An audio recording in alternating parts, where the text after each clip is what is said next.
Баршаңызға қайырлы күн қыздар. Бүгін сіздермен осындай сатылымға арналған микс пирогтардың ішіндегі сметаник пирогының рецептімен бөлісетін боламын. Видеоны соңына дейін көріп, менімен бірге болыңыздар. Ең алдымен ұнымызға майымызды салып және қопсытқышты салып, крошки етіп шыққанша жақсылап араластырып аламыз. Менде осындай арнайы миксермен араластырамын. Егер сізде бұндай миксер болмаса, онда қолмен араластырсаңыз болады. Бізде сары май міндетті түрде 82% сары майды қолданамын. Себебі сол сары майдан жақсы шығады. Ал одан төмен проценттік маймен қолдансаңыздар, пирогтарыңыз қатты болып қалуы мүмкін. Сондықтан міндетті түрде 82% сары майды қолданыңыздар. Және басқа ыдысымызға жұмыртқамыз бен қантымызды салып, осылай венчиктің көмегімен араластырып аламыз. Қантымыз кішкене еруі қажет. Міне осындай қамырымызды крошки етіп істеп алдық. Енді жұмыртқамызды қамырдың үстіне салып, жақсылап қолымызбен илеп, дайындап қоямыз. Дайын болған қамырымызды 1 сағатқа тоңазтқышқа қалдырамыз. 1 сағат тұрғаннан кейін ғана алып, пирогымызды пісіретін боламыз.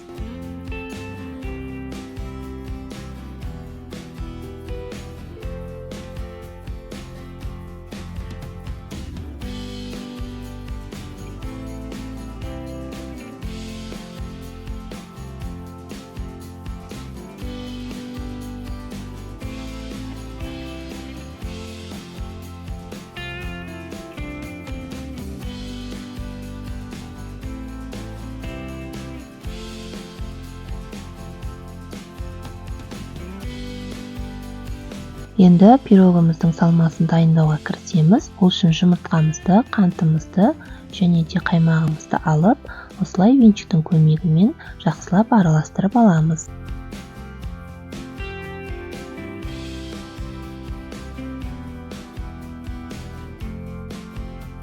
Міне қамырымыз осындай сап-сары әдемі болып шығады.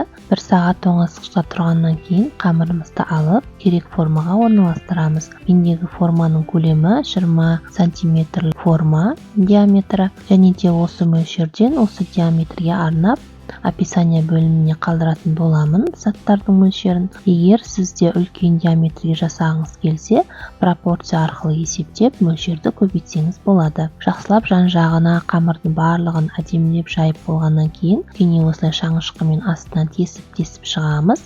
Үстінен салмамызды құйып, тағы да шанышқымен жан-жағын әрлеп шығамыз. Негізінде пирогтарды пісіруге арналған негізі форма бар. Сол формаға салып пісірсеңіздер, осындай узорды жасауды талап етпейді.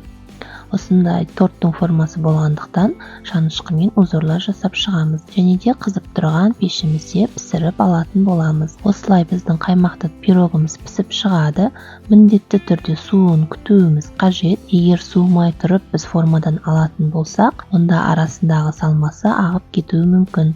Сондықтан міндетті түрде пирогтың суын күтулеріңіз қажет. Міне осындай өте әдемі дәмді болып шығады. Сіздермен бірге болған әдемі. Менің келесі видео рецепттерімде кездескенше сау болыңыздар.